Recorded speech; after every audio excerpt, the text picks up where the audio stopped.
آج کی بابرکت شب نور، شب برات کے نام سے معروف اور مشہور ہے۔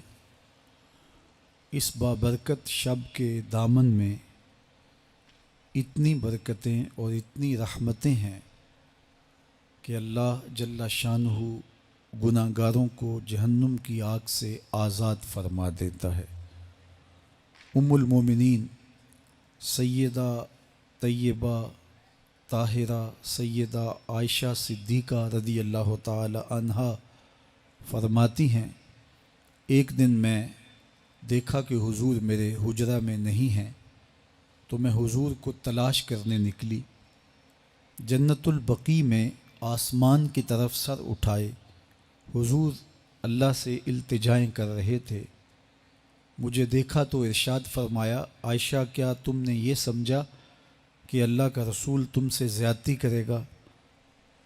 فرماتی ہیں میں نے عرض کی یا رسول اللہ صلی اللہ علیہ وسلم، میں یہ سمجھا شاید آپ کسی زوجائے محترمہ کے حجرہ میں تشریف لے گئے ہیں۔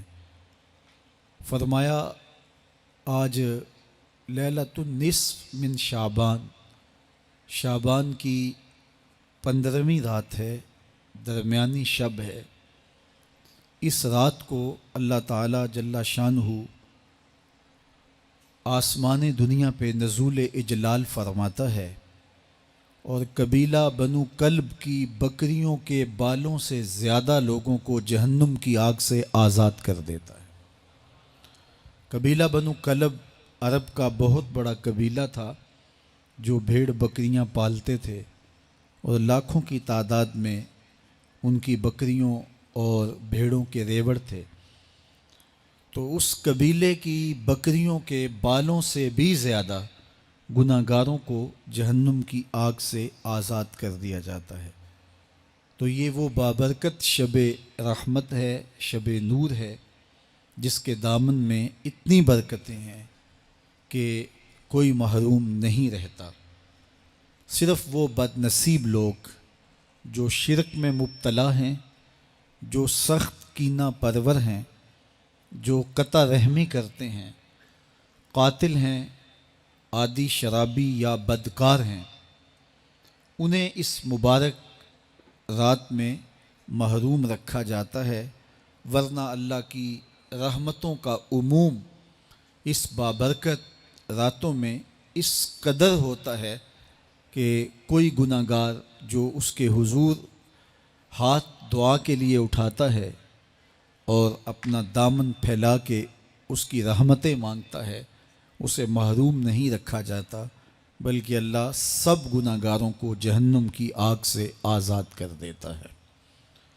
ایک روایت میں آتا ہے کہ اللہ لیلۃ النصف من شعبان، شعبان کی 15ویں رات کو آسمان دنیا پہ اپنی رحمتوں سے جلوہ گر ہوتا ہے اور فرماتا ہے کوئی رزق مانگنے والا، میں اس کی جھولیاں بھر دوں، ہے کوئی مغفرت طلب کرنے والا، میں اس کے گناہ معاف کر دوں، ہے کوئی مجھ سے عافیت مانگنے والا، میں اس کو عافیتوں سے نواز دوں، ہے کوئی فلاں چیز مانگنے والا، ہے کوئی فلاں چیز مانگنے والا، اس کی رحمتیں آواز دیتی ہیں اور یہ آواز غروب آفتاب سے لے کر کے طلوع فجر تک مسلسل بندوں کو دی جاتی ہے، اور بندے اس کے حضور اگر دست طلب دراز کریں، اپنی جھولی پھیلائیں، تو اللہ تعالیٰ ان کو ان کے مانگنے سے بھی زیادہ عطا فرماتا ہے۔ اس امت کو اللہ تعالیٰ نے اس طرح کی راتیں دے کر کے مغفرت، بخشش، غفران اور رحمتوں کی فراوانی نصیب کی ہے۔ میرے حضور نے ارشاد فرمایا ایک شخص صبح سے لے کے ظہر تک مزدوری کرتا ہے، اس کو ایک قیراط ملتا ہے۔ ایک ظہر سے لے کر عصر تک مزدوری کرتا ہے، اس کا وقت تھوڑا ہے لیکن اس کو بھی ایک قیراط ملتا ہے۔ اور تیسرا شخص عصر سے لے کر مغرب تک مزدوری کرتا ہے، اس کو 2 قیراط ملتے ہیں، جبکہ اس کا وقت دونوں سے کم ہے۔ فرمایا پہلی مثال یہود کی ہے، دوسری مثال نصارہ کی ہے، اور تیسری مثال میری امت کی ہے کہ اس کو تھوڑے عمل پر زیادہ ثواب دیا جاتا ہے۔ تو یہود اور نصارہ نے اس پہ برا منایا تو حضور علیہ السلام نے فرمایا کہ اللہ نے ان کے اجر میں تو کمی نہیں کی، لیکن مسلمانوں کو زیادہ اجر دے دیا، تو یہ اس کی کرم نوازی ہے۔ تو یہ تھوڑے وقت کی عبادتیں اور چند راتوں کی بیداری اور مخصوص اوقات میں اللہ کے حضور عبادت و ریاضت ایک گناہ گار کو کہاں سے کہاں تک پہنچا دیتی ہے، اس کے گناہوں کی معافی کا ذریعہ بھی بنتی ہے اور درجات کی بلندی کا سبب بھی۔ دیکھیے، لیلۃ القدر ایک رات 1000 مہینے کی عبادتوں سے بہتر قرار پاتی ہے۔ اسی طرح دیگر مواقع ہیں کہ اللہ تعالیٰ اس امت کے لیے رکھے ہیں، رحمت رب بہانہ می طلب، اور یوں بھی پڑھا گیا رحمت رب بہانہ می طلب۔ اس کی رحمتیں قیمت نہیں مانگتی اور اس کی رحمتیں بہانہ تلاش کرتی ہیں، تو وہ اپنے بندوں کو بخشنے پہ آمادہ ہے اگر وہ اپنا دامن طلب پھیلائیں۔ قرآن مجید میں ایک مقام دیکھیے کتنا دل آویز ہے، فرمایا ما یفعل اللہ بعذابکم، اللہ تمہیں عذاب دے کے کیا کرے گا؟ اس کی یہ چاہت نہیں ہے کہ تمہیں عذاب میں مبتلا کرے، اس کی چاہت یہ ہے کہ تم اس کی چوکھٹ پہ آؤ، جھولی پھیلاؤ، اس سے خیرات و رحمت مانگو، اور وہ تمہارے ماضی کے سارے گناہ معاف کر کے، ساری غلطیاں معاف کر کے تمہیں اپنی رحمتوں سے مالا مال فرما دے۔ تو وہ بندوں کو بخشنے پہ، بندوں کی مغفرت کرنے پہ آمادہ ہے اور اس کی رحمتیں بہانے تلاش کرتی ہیں۔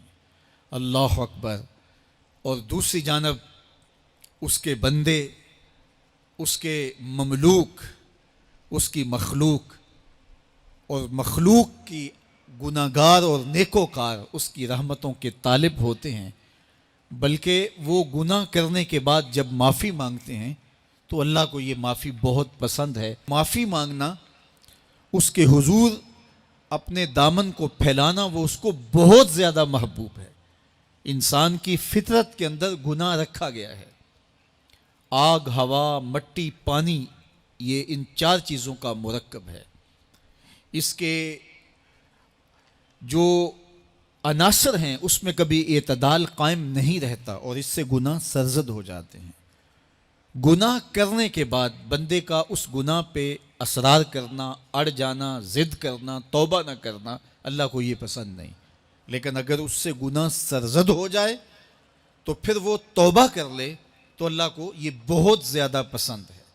جو اس سے ہو سکے نیکی وہ اللہ کے حضور پیش کرے، لیکن اس کے اندر جو شر رکھی گئی ہے، اس کے اندر جو قوتیں گناہ کی رکھی گئی ہیں، اس سے اگر اس سے گناہ سرزد ہو جائے تو پھر وہ اللہ سے توبہ کرے، اللہ کی طرف رجوع کرے، تو اللہ اس کی توبہ کو نہ صرف قبول کرتا ہے بلکہ اس کے گناہوں کو معاف کرتا ہے اور گناہوں کو بدل کے نیکیوں میں تبدیل کر دیتا ہے۔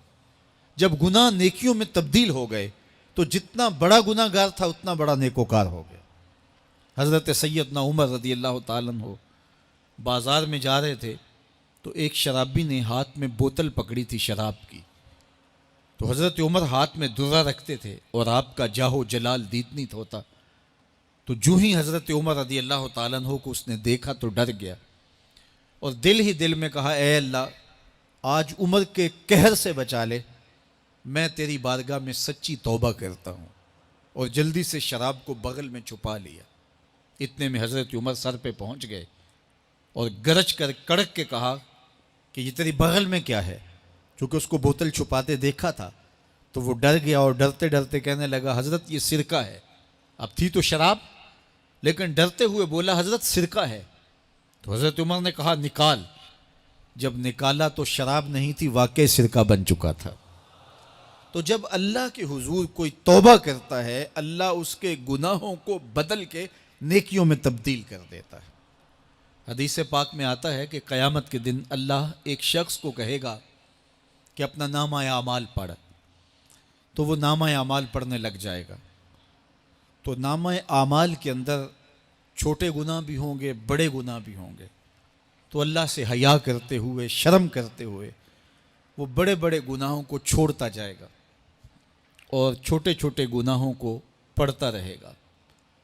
جب وہ سارے گناہ پڑھ چکے گا اور کتاب ختم ہوگی تو اللہ تعالیٰ اسے فرمائے گا، میرے بندے تو نے یہ جتنے گناہ پڑھے ہیں میں نے سب کو بدل کے نیکیوں میں تبدیل کر دیا۔ تو بندہ کہے گا، اللہ ابھی تو میرے بڑے بڑے گناہ رہتے ہیں جو میں نے پڑھے ہی نہیں۔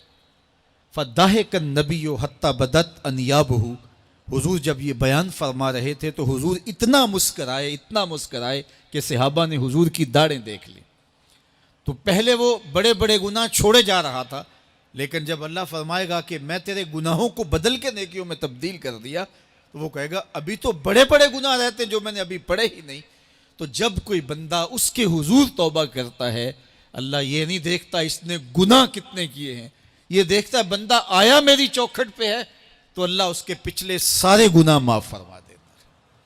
اللہ اکبر۔ میرے اور آپ کے آقا و مولا نے اللہ کے حضور توبہ کرنے اور اس پر اللہ کی خوشی اور اللہ کی خوشنودی کا ذکر کرتے ہوئے ایک مثال بیان فرمائی کہ ایک شخص صحرا میں سفر کر رہا تھا تو وہ ایک درخت کے نیچے دوپہر کاٹنے کے لیے، سستانے کے لیے رک گیا اور درخت کے ساتھ اپنے اونٹ کو باندھ دیا اور خود لیٹ گیا تاکہ دوپہر کاٹ لوں۔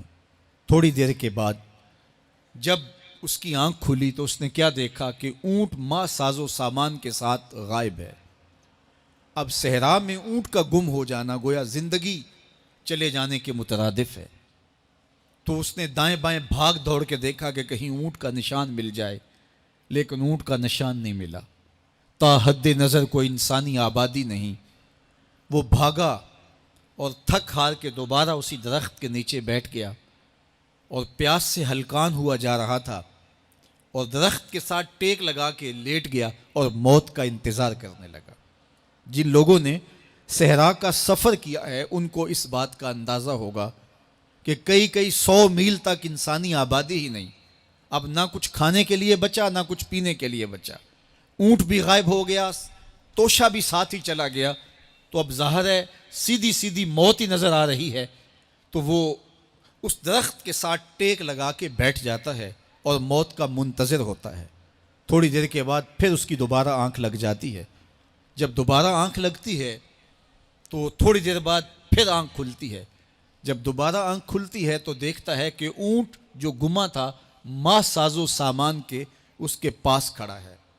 تو صحرا میں اس حالت میں اونٹ کا مل جانا زندگی مل جانے کے مترادف ہے۔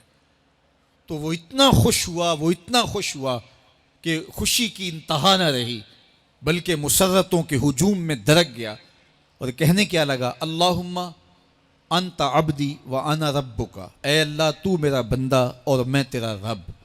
کہنا تو یہ تھا کہ تو میرا رب اور میں تیرا بندہ، لیکن مسرتوں کا ہجوم ہی اتنا تھا، خوشیوں کا ہجوم ہی اتنا تھا کہ زبان پہ قابو نہ رہا۔ کسی کے آنے سے ایسے ہوش اڑے ساقی کے، شراب سیخ پہ ڈالی اور بوتل میں کباب۔ کہنا یہ تھا اللہم انت ربی وانا عبدک، لیکن اس قدر خوش ہوا جب بھی تیری قربت کے امکان نظر آئے ہم اتنے خوش ہوئے کہ پریشان نظر آئے۔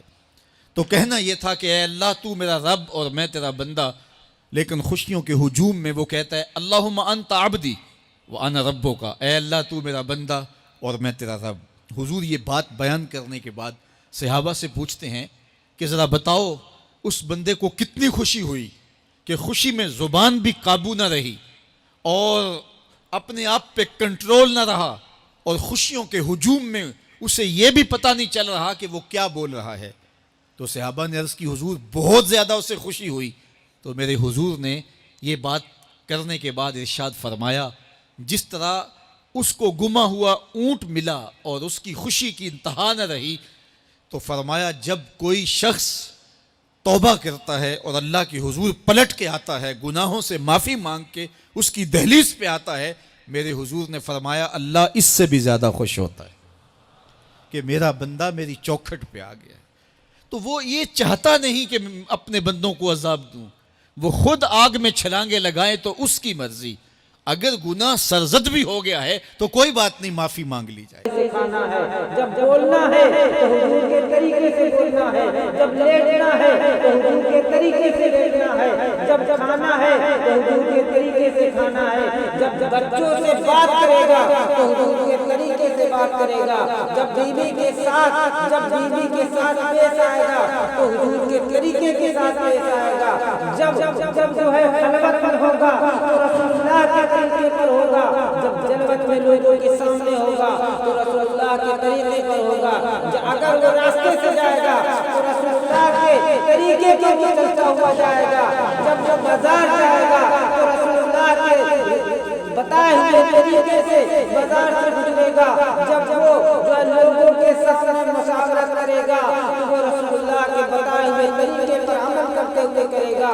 جب وہ اپنی تجارت کو انجام دے رہا ہوگا تو رسول اللہ کے بتائے ہوئے طریقے کے مطابق چل رہا ہوگا، جب وہ اپنی تجارت کرنے جا رہا ہوگا تو رسول اللہ کے بتائے ہوئے فرمان پر عمل کر رہا ہوگا۔ دنیا اسی لیے مسلمان کیا سمجھتا ہے کہ کلمہ پڑھ لیا بس ہو گیا، ایسا نہیں ہے۔ جو آدمی کلمہ پڑھ لیا ہے پھر اس کی زندگی قید خانے کی جیسی ہے کہ جیل کے اندر کوئی انسان اپنے